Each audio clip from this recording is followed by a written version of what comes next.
লা ইলাহা ইল্লাল্লাহ। তোমার বাপ কারেন্টের তার মশলা আছে কিন্তু আপনি কিছু বলেন না কেন ওদেরকে?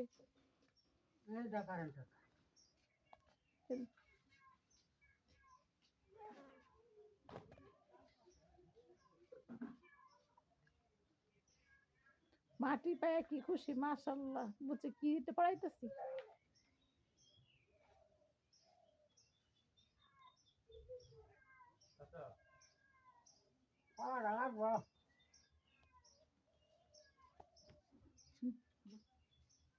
তোমার বাবা যে লঙ্গিটা পড়তো আম্মা কাছে। হ্যাঁ সুন্দর লাগে না। ওই যে আর জন্য ওই যে পুরো অভ্যাস ফ্যাক্টরির যা সহালা দেয় রাইতে এই প্যান্ট শার্ট পরে থাকতে পারে। আমার চাইতে চাইতেছে পরে না যে পড়লে খবর আছে। কে পড়তো কে